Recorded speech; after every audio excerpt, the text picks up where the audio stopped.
Well, it's wonderful to be here today. My name is Judy Mikovits.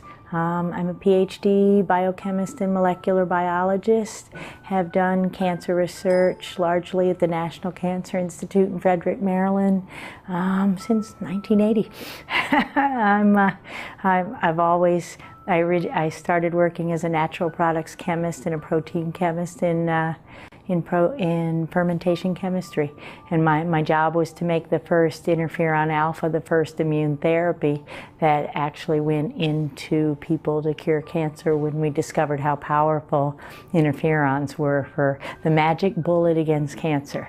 So the Time magazine in March 31st, 1980, when I was a senior in college at University of Virginia, was the big if. And there was a droplet, and it was interferon. And I said, that's what I'm going to do. So we first started working with the first human retroviruses. Those are retroviruses like HIV.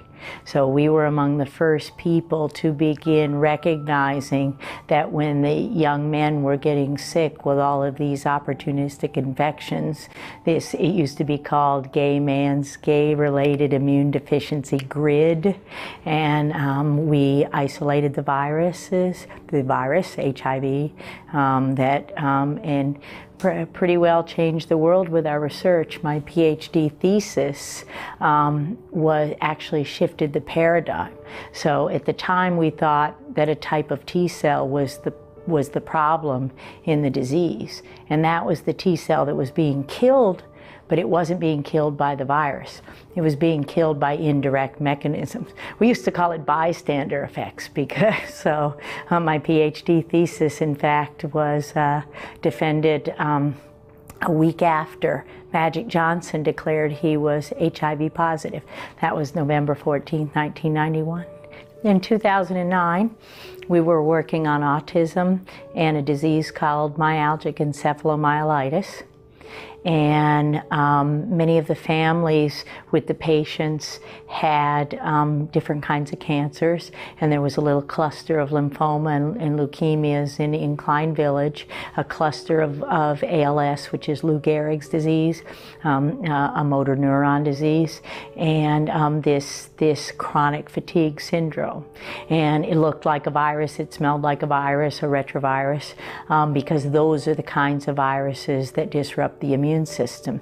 And several other investigators back in the 90s had actually isolated retroviruses from these people, but the government called them contaminants, that they weren't real and that they didn't have anything to do with the disease. Well, we isolated a new family of viruses that were called xenotropic murine leukemia virus-related virus. So these viruses were murine leukemia viruses, mouse viruses. And so spin forward 2 years, our paper published in one of the best scientific journals in the world in Science, October 8, 2009. Usually that makes one's career. In my case, it ended my life as a scientist as I knew it. Basically the realization, the big oh my God of all of those sequences we've seen and all of those proteins and all of these contaminants are causing disease. The fact that they were real was just too much. For 25 million Americans are infected with the viruses that came out of the lab, out of labs into humans via contaminated blood and vaccines. And that was so I was fired, jailed, without cause, without hearing, without any civil rights at all, just drug out of my house in shackles one day, November 18th, 2011. I refused to denounce the data. I refused to say it was a mistake. We had the data, I showed the data, I showed all of the data, and I just refused. They basically said, tell everybody you made it all up and you can go home. And if you don't, we'll destroy you. And they did. I mean, economically as a profession, but they didn't because thank God for my faith and for my husband and for my family and for the patients, because in order to steal one's passion, my passion wasn't money. Scientists don't make money. My passion was helping people, and the patients never walked away from me. So in 2011, another AIDS researcher in a journal called Frontiers in Microbiology wrote a paper that really cost me a lot. I didn't know he was going to write this paper, but it basically said the most likely way that these murine leukemia virus related viruses, these types of viruses entered humans was through vaccines. So when did we start vaccines? 1953, 1934, right in the 30s with the polio, and what we were doing to attenuate, to make the virus less pathogenic, less toxic, is we were passing them through mouse brains. So we were passing them through the brains of mice, and every scientist who works with these viruses and worked at the National Cancer Institute recognized the possibility that if you put human tissue and mouse tissue together, the possibility is that you're going to pick up a virus that is silent in the mouse. That is, it doesn't hurt the mouse, but it kills the human or causes serious disease in the human. So I want people to understand, I want them to think. We live in a society where we're bombarded with commercials, big pharma, so they give you all the warning on Opdivo, the immune therapy that's a new chance for new life. And when you look at the little picture at the bottom, it says they live 12 months versus the 9 months of the control. The control, these experiments aren't done. The vaccines don't have to be made or regulated like drugs. They're biologics. They're given a free pass. There's a vaccine court. You can't sue the doctor. You can't sue the manufacturer. There's a federal court that oversees vaccine injury, and it's more corrupt than anything you could ever imagine. And so they do everything they can to keep the public from knowing that every single shot damages you, and you might not see the cancer for 2 decades.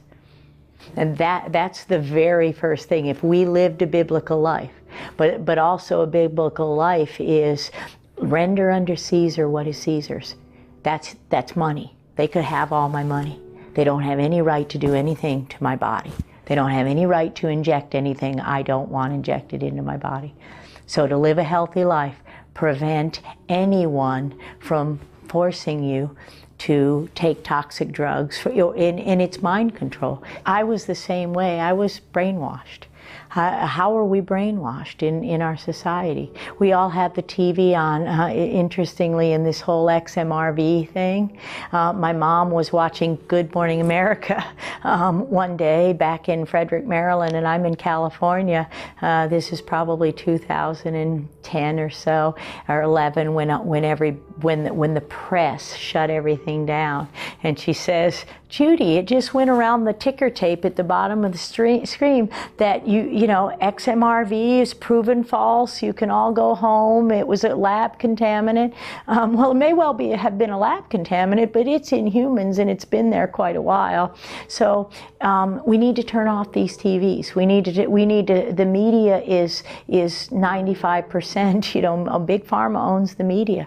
Our politicians. We need to dig deeper. We need to look in the truth. We need to start reading books again. Our book, Plague, is at plaguethebook.com.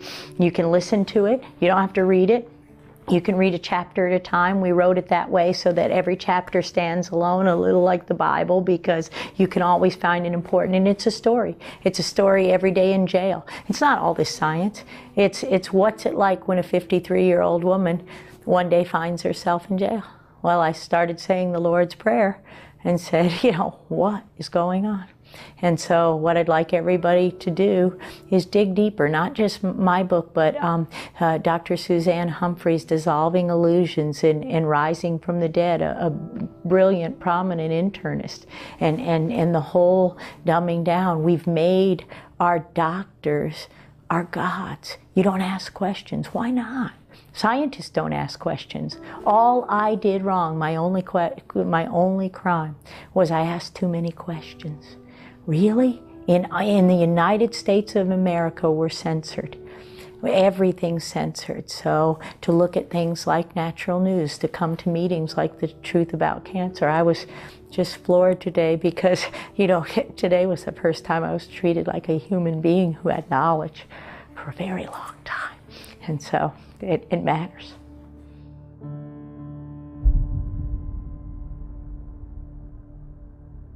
Well, I hope, folks, that is proof positive for you that vaccines cause illnesses by design to make people and our children sick. Get them sick, keep them sick for life. You've got guaranteed profits. We rank 38th in the world in quality of care, number 1 in cost, and nobody seems to care. This is back from 2008, 2.3 trillion, 16% of our budget taken up on ill health care. Now Obamacare makes it mandatory and the costs keep soaring, and the quality goes down. More people are in sickness, and as more people get in sickness, more people are spending on drugs. Did you know there's a war on drugs? Well, the drug war is winning because more people are getting sick, addicted to prescriptions. Prescriptions cost much more in the United States than they do in Canada, but more people are taking painkillers, and as it's not working, they're committing suicide and killing themselves. This was a report from the other day. Suicide rates are going up. Anything you get from free from corporations, you must question. Why are they giving out free flu shots? Why? Oh, they want to protect you. They want to make it better. Now they got 98% and they want the other 2%. Why? What is in these vaccines, folks? They're deadly. They keep you sick. They're attenuated, or they're attuned with the actual virus themselves. Look at the war on drugs. Look at the spending. Isn't it extremely, extremely profitable to continue the war on drugs when it never, ever gets any better? Who benefits? Cui bono? The prison systems, folks, and 1 in 5 are in there for drug-related infractions. And look at this. In California, it costs $75,000, almost $76,000 to house inmates, more than it costs for a degree at Harvard. The drugs kill more people than guns, folks. Wake up. Why do they have beer and wine at gas stations if they don't want you to drive under the influence? Because it's another way they keep you hooked. They keep you hooked and then they book you. That's why they allow you to drive 10 miles over the speed limit when you're driving on the freeways, because everybody's guilty. And then they have citizen asset forfeitures where they confiscate your cash. Very profitable for the cops. And now they're including Medicaid and also marijuana as driving means buzzed DUI. This insanity must stop. So I hope this video gets at least some or one of you to stop and think about what you're doing to your children for life. They will be scarred for life with these vaccines. They have gene mutation. This is what the human genome is about.